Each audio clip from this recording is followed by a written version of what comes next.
Welcome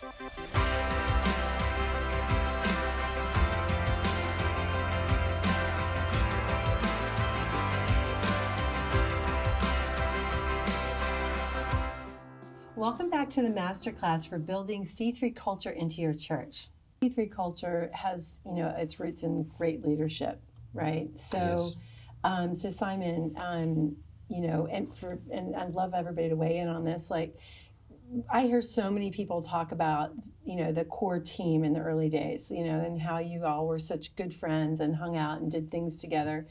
And, a lot of the younger, Jen is talking about, creating their core teams, like, within their church and across wherever they may find themselves in a region. So can you tell us a little bit about why you think that was such an important part of who you were when you started, and why you think it's been so critical in doing what we've done over the years? I think we actually bump into things rather than design things. Mm-hmm. And we, today we talk more like we design it all. Mm-hmm. We actually haven't. Mm-hmm.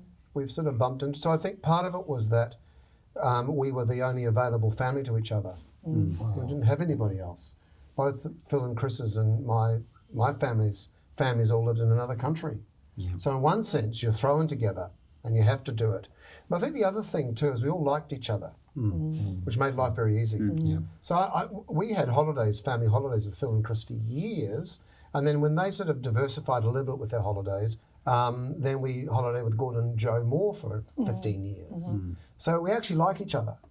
So it's not intentional, except that it was in some ways a necessity. You get thrown together, so you're either going to sink or swim. And we had a few moments where those relationships got tested, but we got through them wonderfully. Wow. So I think that's why that core. There was 4 of us. Actually, there was 5. There was 5 couples. But one gentleman, dropped out of the picture, which does happen, and to great sadness to this day to us, but also better for us. But there was the Kelseys, the Frenches, the McIntyres, and the Pringles, and we just like each other. We got along together. Our children grew up And the same still do age. today. We do. We love each other. Wow. Our kids all grew up together. We'd holiday together. Mondays we'd spend on the beach together. So I think in some ways it was all a wonderful sort of serendipitous moment where it wasn't planned, it wasn't organised, but it was important. Yes. And I think when if you get a professionalism about ministry, that's not us. It doesn't mean that we can't act professionally, but you don't live like that. Yes, Right. that's right. And even though we have this core element in our movement of honour, it's an element, but it's not. It doesn't push out of the way things like having fun together and laughing at each other, and which is a particularly Australian trait, and just having fun, laughing. We used to do. People seriously thought we were either high on drugs or drunk. But we Had touched. fun. We had no drugs. Oh, We didn't even start drinking until we were 40, Yeah. and so that was just part of who we were. Yeah. So There was that again, wonderful sense of respect, but we weren't familiar, we could be in an environment respecting obviously who Phil and Chris were, the senior leaders of the movement. It's like then it was with Simon and Helen, is that part of that is that as the assistants, and we were a part of that, there was a natural respect amongst one another, which I thought was very healthy.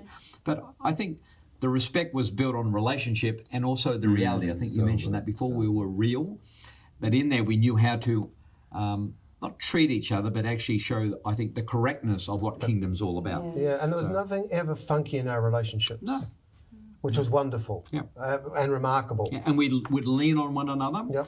and talk about our challenges, even with each other sometimes. And still do. And still do, yes. And isn't it amazing that those are the very things that attracted us to you guys? Yeah. Like someone says, I've been on this team for 29 years, for 30 years, and I've not seen that. And I'm like, there is something special about these guys.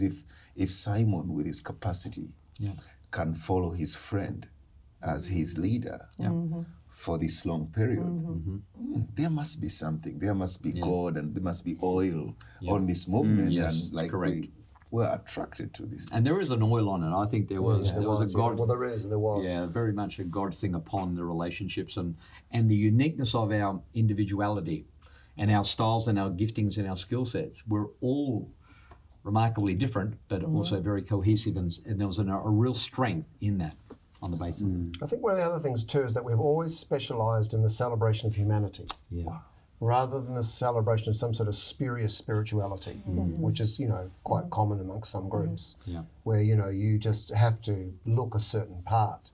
But we've never tried that. And I think a celebration of our humanity. If you look at the scriptures, the wisdom literature of the Old Testament is full of doubts and fears and philosophy and sayings and all sorts of stuff. It's not just, we're not mono-biblical cultural. We've got lots of breathing room. And like Pastor Phil's an artist. And he didn't have to stop being an artist. Wow. That's right. That's what he was. I mean, I'm a small p philosopher, and I still haven't stopped.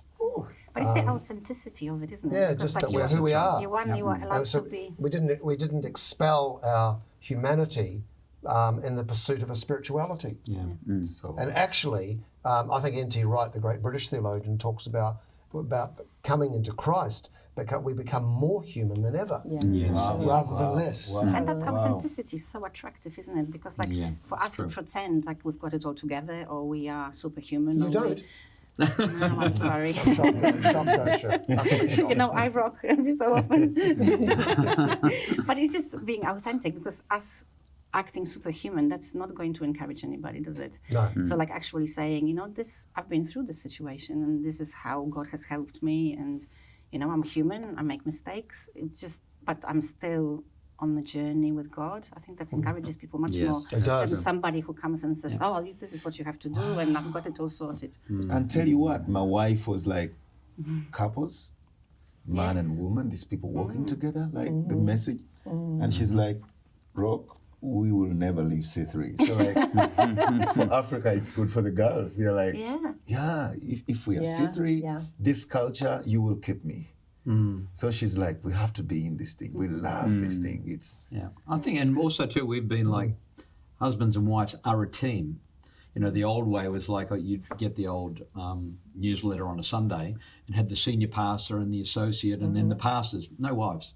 And remember, we had this discussion one day, and I think Simon and I were talking about it. We brought it to film, and it was like, we are a team. So, Christine needs to be there, and as well, and all of our wives need to be a part of that, because we're showing to the church that we are the real deal, and we know it's not the man of God; it's the couple who are very much a part of the kingdom, very much a part of the vision of this church, and we are a team. So I want to open something up to the whole table, and it depends on where you're at. You can all weigh in on this. As a movement, we're more suggestive than prescriptive. So we don't just tell everyone you have to do this. Other movements do. Other church organizations are very specific about how you do certain things within their organization, down to their social media. And so we're not like that. And as a brander, I find it messy, for sure, and a little bit disconcerting at times. But at the same time, I love the freedom of it. So I just would love to hear what you think, because I feel like this is very much a big part of our culture. And it can be, again, it can be messy and a little disruptive. It kind of is in line with what people are, the new power today. Rather than controlling, it's more about channeling power. So let's hear from you guys. Like, in San Diego, for instance, how does that resonate with you? This idea that, we like to do things by the book, but we kind of have to be messy in this because our culture tends to be a little bit more free flowing, let's just say. I think it's a really healthy thing that the boundaries are less restrictive. I think it allows people to still be a pioneer. It allows people to still think as an entrepreneur. It allows people to have the creative side of their brain working. I think that we hurt people when we tell them, hey, this is exactly the way your church needs to be, and if you can't fit within this really small restrictive box, then I'm sorry, you can't be part of us. I think that there are some non-negotiables, like the Holy Spirit probably is pretty non-negotiable, and apparently it's quite important. Relationships, groups. I think discipleship. There are things that faith. There are things that are not negotiable. The Bible, we preach from the Bible. So, but I think it's a great thing that we can all have different flavors, and we're still. like a good family, there's different brothers and sisters from the same family, but they're not all robots. They're not all the same. Even twins wouldn't be exactly. They may look exactly the same, but you may find their personalities are completely different. I think God's created different types of leaders with different strengths.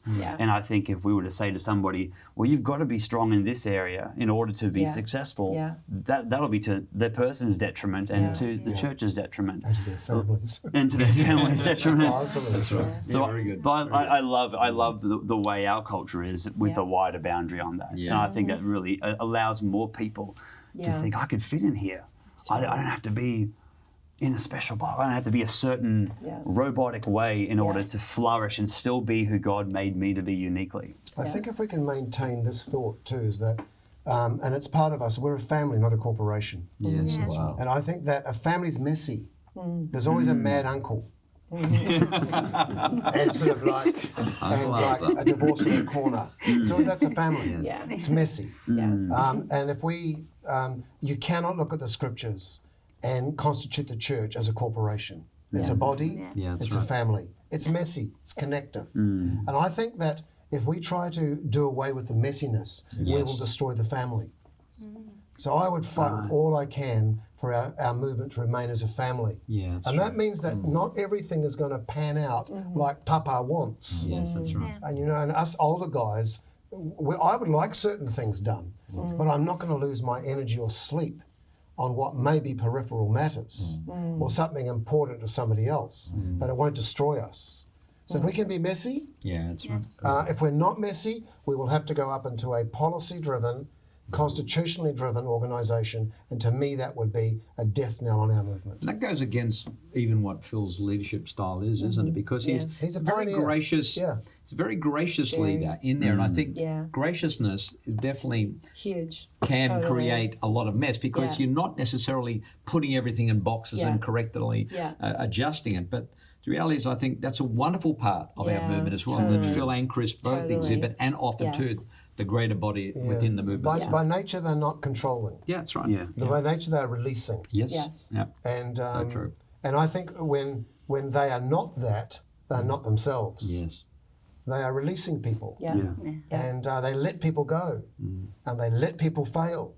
And let people succeed. Look, they've done with us. And that's, by the way, that's what you do with a family. That's right. A parent that controls their child after their marriage or into their 20s is a parent that's going to create neurosis in the child. So good, so good. So to let the children go. My children have got to go and make their own mistakes. I personally will not get very rarely involved except in Daddy's deep heart prayer. That's where our influence. If there's any control, it's in this. Yes. But certainly not in Very that. good. Very good. And like for me, Africa, we honor fathers. Like there's that culture of honor. Definitely, as people who have been released, we don't want to keep a blind eye to those who have released us. We want to look at them. I want to look at Simon. I know I have my own things. But he released me. So I want to look at him and see how he's doing things so that I can learn from that. That's a coffee in London, Brock. And carry it on, which is sometimes as maybe next gen, we just keep running. Yes. I think I got it. But sometimes it's give him a call, and this is a relational movement. Call Greg, call John Phil Kelly, you say, what is your wisdom in this? Which is really great. And then the non-negotiables, this part of, well, let's leave the spiritual things aside, but there are things like conferences, regional conferences, things like oversight, the hours you spend with your overseer, like taking them serious will keep us together so that we are not really different directions. And we do build culture because we rub shoulders with one another. And I think you can't, and I think you were saying that, Drew, we can't, it's not scripted. And Simon, over the years, we've seen the people who have actually stuck are the people who actually turn up at these events, at the presence or at national conferences, rubbing shoulders not exchanging theological positions, Wow. but more on the basis of talking about everything and nothing. Wow. And we've actually built a strong bond amongst many of the churches who go, that's why I'm a part. And that Simon is brilliant at that. Well, you're a genius at that. Oh, no, you are. No, Greg. Both of them. All praise to you, No, brother. no, praise to you right now, Simon. Yeah, but that's true. It's great, right? Guys, this is all exciting, and ladies, I might add. But what could we improve? There's got to be something. So I'd love to hear, your thoughts, and like everybody, just a quickie. What could be improved? Start with. I think Simon really wants to jump in here. No, I He's don't. got a fantastic No. thing to say. No, I don't. I actually think younger voices see what needs to be improved a lot more than I do. I think, gosh, You're not a younger voice. I was talking about yeah, Drew, come on. yeah. I'm actually 75 years old. Oh, Yeah, I've had a lot of work done. I live in California, but magnificent. I think, in talking about culture, I think a lot, we would all agree that a lot more is caught than taught. I think it's really important, like we just mentioned a moment ago, for people to be at conferences and for people to really be underneath the covering of C3, like to really be underneath the covering of it. Yeah.